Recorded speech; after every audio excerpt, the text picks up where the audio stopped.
Olá! Você está satisfeita com a sua aparência?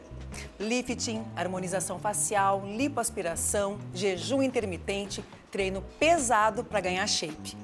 Essa é a jornada que muitas mulheres fazem em busca da beleza. Mas até que ponto a realização desses procedimentos é motivada por um desejo meramente pessoal ou para seguir padrões estéticos impostos por uma sociedade midiática e machista?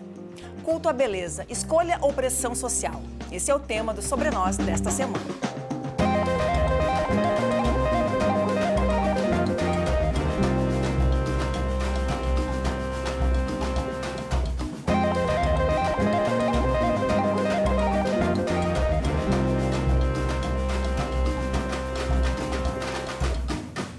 O Brasil é o país que mais realiza cirurgias plásticas no mundo. De acordo com o relatório da Sociedade Internacional de Cirurgia Plástica e Estética, somente em 2024 foram feitos mais de 2 milhões de procedimentos cirúrgicos. O país também é o segundo em procedimentos estéticos não cirúrgicos, perdendo apenas para os Estados Unidos. E para refletir sobre esses dados, quem está aqui com a gente é Vanessa Pereira, psicóloga, especialista na área clínica em terapia cognitiva comportamental há 15 anos. E a economista Aline Costa Dexheimer, que tem uma pesquisa sobre os aspectos históricos, econômicos e sociais do culto à beleza feminina. Sejam muito bem-vindas, é uma alegria receber vocês aqui. Aline, eu começo contigo, né? Esses dados que eu trouxe há pouco sobre o Brasil estar no ranking de cirurgias plásticas e nos procedimentos não cirúrgicos, perdendo apenas para os Estados Unidos. O que isso significa do ponto de vista econômico? Então, do ponto de vista econômico, né, primeiro, olá, Clarissa, olá, pessoal, estou muito feliz de participar dessa conversa aqui com vocês, contigo também, Vanessa. Então, assim, do ponto de vista econômico, eu acho que é muito significativo, né, a gente ter esse número, e não é só em 2024, já faz muitos anos, né, que os Estados Unidos e o Brasil vêm competindo ali no ranking, né, de maior número de realização de procedimentos cirúrgicos e inclusive não cirúrgicos também, né, que no caso seriam aqueles feitos em consultório como botox, né, lifting facial. Então isso nos traz assim muitos questionamentos, né, assim, por que o Brasil tem tanta demanda por esse tipo de procedimento? Por que o Brasil tem tantas, né, a mulher brasileira principalmente, né, que é a maior consumidora de procedimentos estéticos? Porque ela é tão influenciada a ir por esse caminho, né? Então, eu acho que essa é a pergunta só que traz um início, né, para essa conversa. Vanessa, eu sempre fico pensando, né, que essa questão dos padrões de beleza é um projeto muito bem pensado, né, para ter o controle sobre os nossos corpos e também do nosso estado emocional, né? De que forma esses padrões de beleza afetam o comportamento feminino? Olá, Clarissa. Olá, Arine. É um prazer estar aqui com vocês. É um prazer falar de um tema tão importante. Quando a gente vai falar com relação ao impacto, a gente vai ter um impacto na subjetividade. Então, a partir deste momento que a gente tem a questão do padrão, o padrão ele condiciona a pessoa neste lugar onde, para que ela possa ser amada, para que ela possa ter visibilidade, ela precisa estar de acordo com aquele padrão. Como se aquele padrão fosse corresponder a um ideal de felicidade. Então, se você está fora daquele padrão, logo você é excluída, logo você não pertence, logo você não é incluída, não é a escolhida também. Então, com relação aos aspectos, a gente vai ter, ao longo do processo, mulheres que vão se tornar ansiosas, mulheres que, por vezes, não vão estar de acordo com o padrão eurocêntrico ou hegemônico, não se validando em relação à sua autoestima, e num padrão muito maior, numa situação mais agravada, transtornos depressivos e o transtorno dismórfico corporal, que aí a gente já tem uma questão bem de um adoecimento psíquico. Tem alguma experiência no teu consultório, nos teus atendimentos de mulheres que se queixam da sua aparência? Quais as motivações principais que elas dizem? É em nome da felicidade ou é para serem validadas nos seus relacionamentos? Se a gente for trazer aqui dentro de um padrão, dentro de um construto social, a gente tem alguns significados subjetivos que são construídos socialmente.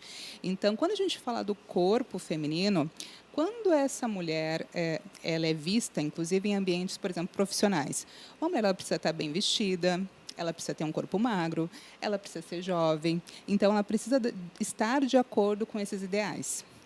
Quando a gente fala em termos de relacionamento, se uma mulher está fora desse padrão, ela, por vezes, pode não ser a escolhida. Como a gente já tem uma série de estudos, por exemplo, quando a gente vê as questões da mulher negra, que são as mulheres que estão, muitas vezes, solteiras, que não têm um relacionamento.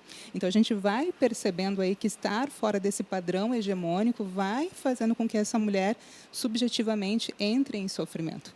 Então, sim, dentro dessa minha clínica, a gente vê muito esse lugar dessa mulher que precisa estar nesse padrão, tanto para que ela possa ter sucesso profissional, quanto também sucesso social. Certo, e talvez elas nem se deem conta de que isso é uma questão muito mais social, muito mais histórica, elas acabam achando talvez que seja um problema pessoal, né? E baseado no que a Vanessa falou, Aline, é correto afirmar que a indústria da beleza fatura muito com essa preocupação das mulheres. Nos relata um pouco do ponto de vista econômico e social. O que representa, quanto que o mercado da beleza está faturando hoje, o que representa esse sofrimento das mulheres para eles? Então, fatura bastante mesmo. No ano passado, por exemplo, a gente teve, né, no mercado de beleza em geral, né, incluindo procedimentos estéticos cirúrgicos e não cirúrgicos, esse mercado foi de cerca de 142 bilhões de dólares, se não me engano, e no Brasil só foi cerca de 48 bilhões de reais ano passado. Então, assim, a gente já consegue ter uma ideia de que é um mercado muito grande, né, que fatura bastante, e inclusive também complementando o que a Vanessa estava falando, que a gente tem uma analogia muito boa, que é a da autora Valesca Zanello, né, sobre essa questão, que é a prateleira do amor, né, que não sei se vocês conhecem, mas é justamente isso, assim, que conforme a mulher, quanto mais ela se adequa ao padrão de beleza, mais ela fica bem posicionada na prateleira do mercado amoroso, por assim dizer. Então, quanto mais ela fica longe desse padrão, mais para baixo ela fica. Então, assim, as mulheres acabam tomando, às vezes, até como um dever moral, né, para se colocar bem na sociedade, para ter, né, um parceiro, muitas vezes, para ter enfim, mais reconhecimento social mesmo, acabar tentar subir nessa prateleira, assim, às vezes ficando mais magras, tomando remédios, né, para emagrecimento, que estão bem comuns agora. E é isso, tentando se adequar, muitas vezes agredindo a si mesmas. Quando a gente fala desse culto à beleza, a gente está falando que a identidade dela fica toda formada a partir disso. Então, o valor dela, subjetivo, está dado em função dessa beleza. Então, ela perde outras noções de valores, ela perde outras noções, inclusive, da sua própria identidade. Então, aí é que estamos tendo problemas muito sérios, inclusive estruturantes. Aí. E aí a gente também tem as mídias sociais, que vão reforçando cada vez mais algo de um padrão que ele é irreal. Porque a gente fala de um padrão que não reconhece diversidade, que não reconhece as diferenças dos corpos, as diferenças culturais. E, além de tudo, eles também acabam não trazendo a informação de que aquele padrão ele é alcançado ou por algo que a gente tem ali uma mudança feita de uma imagem, né, que a gente pode alterar essas imagens, ou também por algo de um investimento financeiro. Então, é colocado que se a pessoa chegou àquele padrão é porque, sim, ela conseguiu, ela foi esforçada o suficiente. Então, a gente também tem que olhar esse imaginário que está por trás. A gente fala de um ideal aí de sucesso, né? Então, a pessoa que consegue chegar a esse padrão é porque ela é esforçada, ela é dedicada. E por isso que aí a gente tem esse comprometimento. Então, sim, o afeto ele perpassa outras questões muito além da questão física. Porém, dentro de uma sociedade que cada vez mais vai perdendo outros valores, ele acaba sendo um valor muito central. Como é que, do ponto de vista econômico, as mídias sociais influenciam esse processo? Então, eu acho que, assim, desde os anos 60, né, ali quando o surgimento, assim, a TV em grande escala, do cinema, a gente já vê que esses padrões de beleza começam a ser difundidos de forma muito mais intensa, né, justamente com a mídia. E agora, né, com as redes sociais, o Instagram e o TikTok, a gente vê uma aceleração muito grande, né, dessa tendência, porque hoje em dia os padrões de beleza, né, eles mudam a cada ano, a cada 2 anos, assim, quando a gente menos espera já mudou, né? Então, esse último ano agora, por exemplo, a gente tem visto muitas, até assim, celebridades, influenciadoras, assim, voltando para um ideal que a gente tinha lá no início dos anos 2000, final dos anos 90, que é de magreza extrema, né? As mulheres, elas estão sempre, né, de um jeito ou outro, submissas ao poder masculino ao longo da história.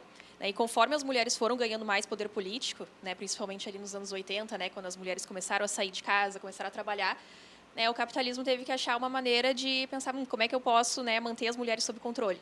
E isso foi feito por meio dos padrões estéticos, né, da pressão estética. E por isso que, nas últimas décadas, essa pressão, né, das mulheres se encaixarem virou como literalmente assim, uma ferramenta para manter elas silenciadas e Né? Porque Sim. por que eu vou me preocupar com questões sociais? Por que eu vou me preocupar se eu estou ganhando mais ou menos do que meu colega de trabalho se eu estou lá me matando para emagrecer? Sim, né? você Tomando está gastando remédio. muita energia em ter um corpo padrão, em agradar os homens, Aham. enquanto o mundo está pegando fogo ao entorno. Mas que bom que a luta feminista está trabalhando muito forte contra isso. E tem muitas mulheres que há muito tempo atrás também já caíram a ficha com relação a isso. Mas eu queria falar um pouquinho sobre a questão de peso corporal, né? Que é um dos assuntos assim mais latentes, seja em casa, no trabalho, na faculdade.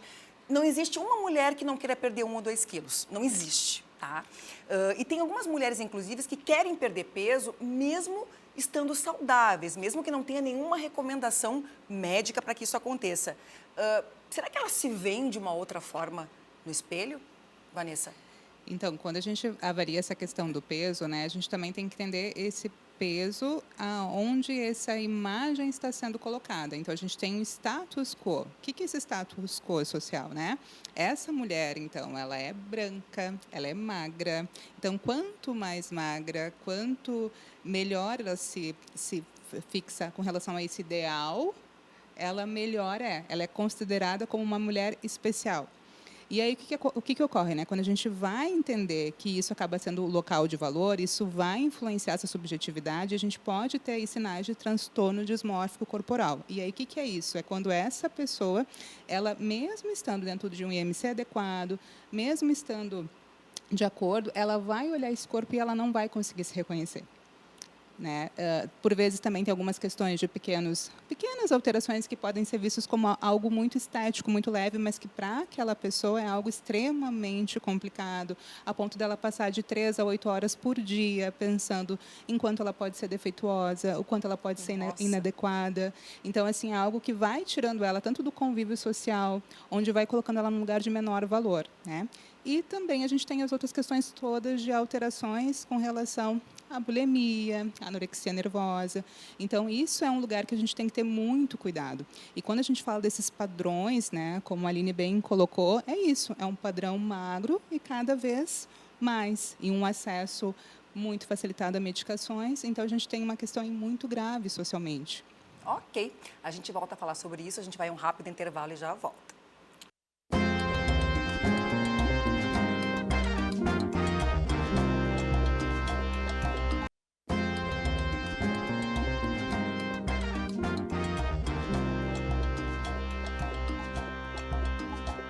Estamos de volta com o programa Sobre Nós, falando sobre culto à beleza e pressão social. Antes, vamos ouvir o que diz Daisy Nunes, Miss Brasil 1986, que ao receber o título quebrou padrões da época. E também como é que ela lida com o processo de envelhecimento.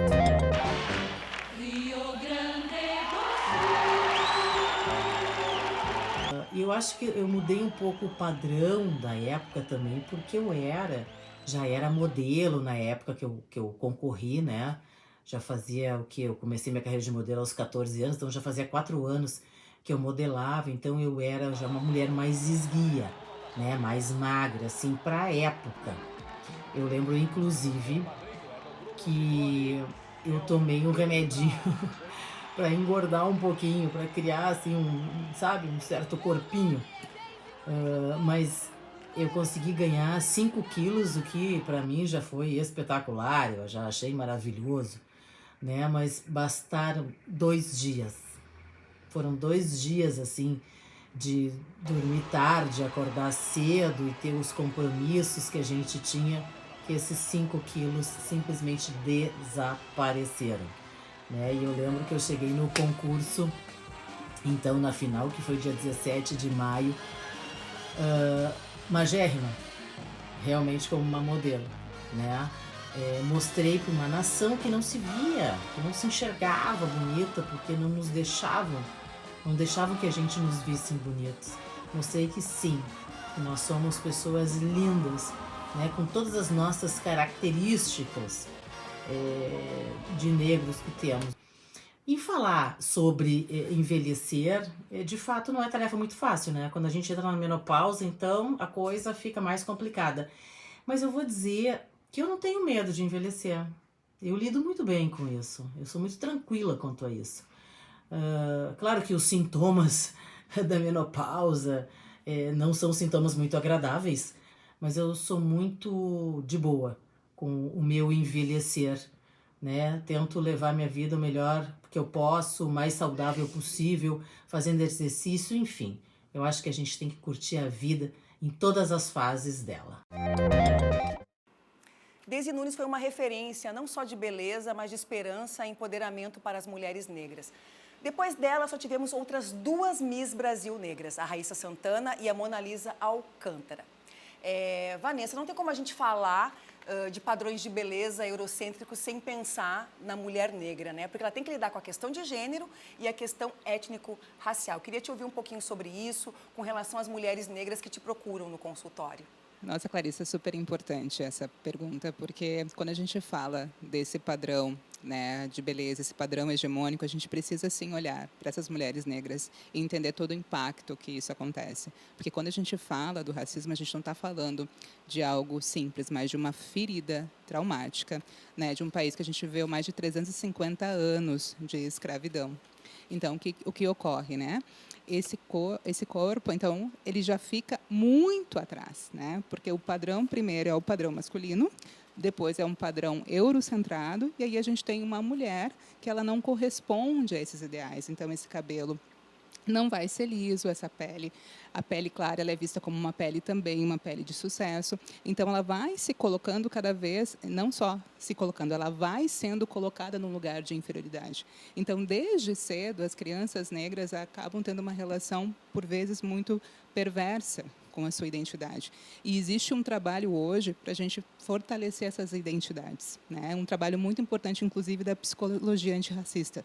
Porém, mesmo com esse trabalho, ainda assim, toda essa questão de racismo estrutural interfere, atravessa. A realidade é diferente. Tu pode trabalhar o teu emocional no consultório, mas tu vai lidar com uma porta fechada em algumas situações, né? Exatamente. Quando, por exemplo, uma mulher negra ela é desqualificada de uma entrevista de emprego por conta do seu cabelo cacheado, quando essa mulher ela está numa festa com outras amigas e ela não é escolhida em função da sua cor de pele, quando, por vezes, esse corpo negro ele pode ser um corpo mais obeso e ele, por vezes, é visto como um corpo que é desqualificado, não cuidado. Então, esse corpo ele está aí, mas quando ele é escolhido ou quando ele é validado socialmente, ele está naquele lugar do padrão. Uma coisa que eu achei interessante tu falar, essa relação do corpo obeso, tá? E não é eu que estou falando, são pesquisas. O Brasil, de modo geral, aumentou muito o número de pessoas obesas. E independentemente de raça ou classe social. Hoje em dia, a obesidade ou sobrepeso, vamos dizer assim, é uma coisa muito mais comum. Essa ideia de que as mulheres negras tinham mais curvas ou coisas assim, não é que caíram por terra, mas as mulheres não negras também estão indo para esse caminho. Inclusive, tem algumas mulheres não negras que buscam ficar parecidas com as mulheres negras, né? Haja visto colocando ácido hialurônico, preenchimento labial, aumento de seio, de bumbum, pegando bronzeado. Ou seja, existe aquele padrão eurocêntrico que está atrelado às questões mais das elites, mas existe um senso comum da brasilidade, que também é uma outra pressão, né? A pessoa tem que pegar shape, tem que ficar fortona para poder ter aquele padrão de mulher gostosa, digamos assim. Na tua pesquisa, Aline, tem alguma coisa que fala dessa questão étnico-racial? Então, assim, a abordagem que eu fiz é mais uma análise assim de como esse padrão eurocêntrico é uma agressão, né, para as mulheres aqui no Brasil, porque metade da população brasileira é considerada negra ou parda.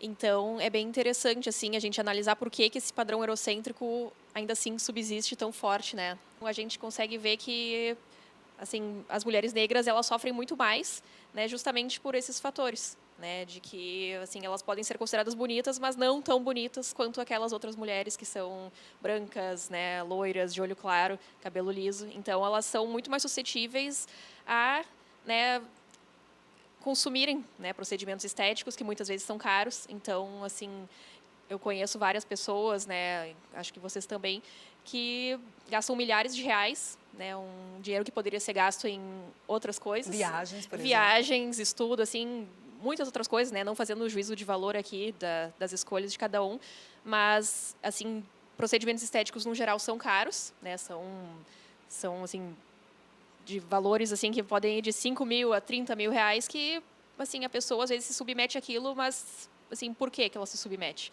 né? A gente tem que questionar, né, o porquê dessas escolhas e por que as mulheres especificamente gastam tanto com isso. É verdade, porque tem aquela coisa da satisfação pessoal, né, do direito da mulher poder fazer o que quiser do seu corpo, e que bom que a gente conquistou isso, né? Acho que a luta feminista nos permitiu isso, sermos magras, sermos gordas, mas ainda existe um número significativo de mulheres, e acho que talvez todas nós aqui em algum momento, em alguma situação, também fomos pegas nessa armadilha, né? Mas tem uma outra coisa que a Daisy Nunes comentou no vídeo, que eu perguntei para ela, que é com relação ao envelhecimento, né?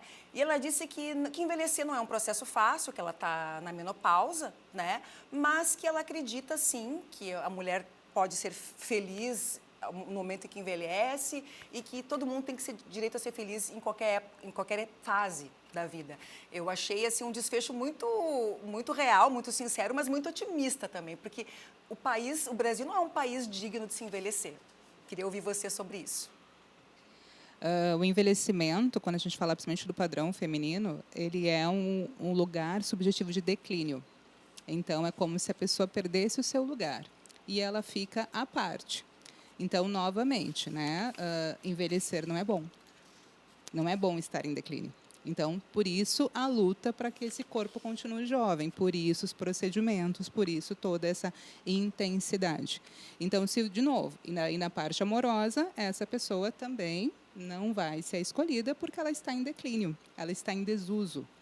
E aí, com relação às pessoas negras, então a gente ainda tem mais outras questões históricas também. Porque pessoas negras que foram escravizadas não eram boas mais para o trabalho. Então, também tem esse lugar de uso, de utilização. E aí a gente também precisa entrar numa questão aí social importante, né? Porque o país ele está envelhecendo. Isso é um dado real e concreto. Nossa pirâmide etária ela mudou. Isso está dado. Então, a gente vai ter que pensar aí em políticas públicas e, principalmente, né, qual é esse lugar novo que a maturidade vai ter? Como é que a gente vai lidar hoje com esse envelhecimento populacional? E como que essas mulheres hoje vão criar, sim, novos olhares para esses corpos, né? Como que a gente vai encarar isso? É verdade. Aline, eu vi que tem partes da tua pesquisa que falam muito, né, da economia feminista. Queria que você falasse um pouquinho mais sobre isso, explicasse o que é a economia feminista e de que maneira isso está ligado, né, com essas questões de padrão de beleza. Certo. Então, a economia feminista é um ramo da economia bem recente. Ela foi criada apenas nos anos 90, o que é bem curioso, né? Porque a economia como ciência já surgiu lá em 1500. Né? Então, é de se questionar também, né, o porquê que demorou tanto para isso acontecer. Mas, assim, a principal crítica da economia feminista é justamente a invisibilização da mulher nas teorias econômicas em geral. Né? A gente sempre se questiona, assim, né, nos pensadores, assim, nos economistas, tá, mas onde é que a mulher se encaixa? Né? Isso também, principalmente na questão do mercado de trabalho, né, daquela questão também da invisibilização do trabalho doméstico, né, uma das grandes pautas da economia feminista. E também, né, no sentido da minha pesquisa, eu trouxe muito a economia feminista na crítica que ela faz à teoria da racionalidade econômica, né, que, em termos simples, é assim, que quem defende essa teoria diz que as pessoas são completamente livres para tomar as decisões que elas quiserem, né, não são influenciadas por nada e são 100% racionais. Né? E agora vem essa crítica que, assim, não, as pessoas não tomam decisões racionais e 100% informadas o tempo inteiro. Né? E dentro da pesquisa, né, e do tema que a gente está trazendo hoje, a gente pode falar que, assim, as mulheres não é uma vontade 100% delas querer fazer os procedimentos estéticos. Né? Então, se não é delas, de onde é que vem, né, essa vontade? E aí tem vários fatores, né, que a gente já mencionou aqui, questões sociais, questões dos padrões de beleza, pressão dos próprios parceiros também, que é um dos fatores que mais pesam, né, na decisão das mulheres para fazer procedimentos estéticos. Então, é isso. E, às vezes, a própria família também, né? Sempre tem aquela irmã que é mais magrinha, mais gordinha, ou que tem o cabelo cacheado, que tem o cabelo mais solto, e sempre tem aquela coisa, fulana tá magra, tu não tá. Também tem essa coisa muito de família, né, Vanessa? Se a gente for pensar, essa construção de autoestima, ela começa desde sempre, né? Mas o sujeito ele não consegue, quando muito menor, se olhar. Então, o olhar dele vem através do outro. Só depois de uma certa idade ali que a pessoa ela começa a se reconhecer, por exemplo, no espelho. Então, esse olhar ele sempre vem do social. sempre vem de alguém. Então, dentro das questões familiares, a gente vê aí alguns lugares onde o valor familiar também é dado através do padrão estético. Então, né, como é que você está? Você precisa estar bonita, você precisa estar bem vestida. Olha o seu corpo ali na adolescência, né? Quando a gente tem as mudanças hormonais, ó, você engordou, a gente vai ter que cuidar disso.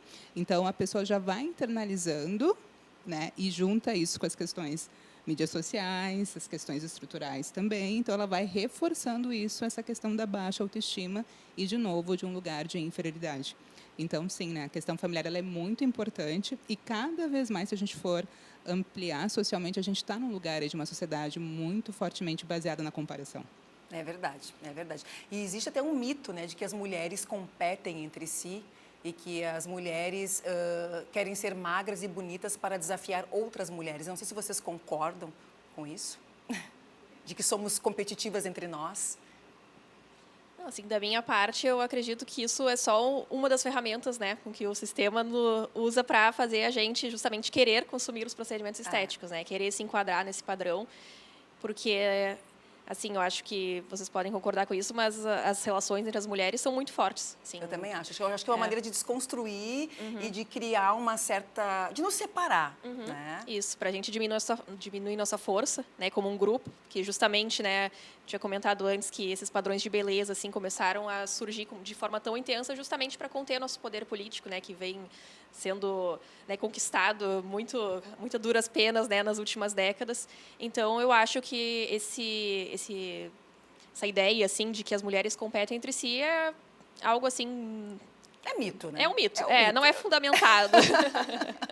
O programa está chegando ao fim, adoraria continuar essa conversa com vocês por mais tempo, né? Para a gente encerrar o programa, eu queria que a Vanessa finalizasse passando assim uma mensagem, né? Porque a gente está vivendo um momento complicado, delicado, inclusive para a luta feminista, haja um número grande de feminicídio, vários aspectos assim, né? Mas assim, como é importante a gente trabalhar com a diversidade de corpos. Encerra para a gente com essa fala. Nossa, isso é fundamental, né? Eu costumo dizer assim, a questão não é a pessoa procurar uma mudança, um procedimento, algo que ela sinta, que ela, de alguma forma, tenha o desejo de fazer. A questão não é essa. A questão é a clareza. Esse procedimento, essa busca, ela está sendo feita para a pessoa ou para dar algo externo, ou por conta de uma demanda externa. Depois a gente pensar nesse corpo como lugar de cuidado. O nosso corpo é a nossa casa. Então, assim, quando a gente pensa nisso, a gente não vê o autocuidado mais como um lugar apenas objetificado. Não está ali para o outro, está ali porque é esse meu lugar que me mantém viva. Certo. Né? E, principalmente, né, um olhar de autocompaixão. Quando a gente tem essa autocompaixão, não só por nós, mas também esse cuidado com as outras, né, nesse âmbito feminino, a gente passa assim a olhar esse aspecto da beleza, mas por um outro viés. Ok, muito obrigada pela presença de vocês, Vanessa, Aline. Muito obrigada a você que ficou com a gente. E a temporada 2025 do Sobre Nós encerra hoje. Mas você pode acompanhar as reprises na TVE ou nas nossas redes sociais. Até o ano que vem, com mais temas relevantes, a gente vai estar aqui falando de vários assuntos, porque afinal, tudo, mas tudo mesmo, é sobre nós.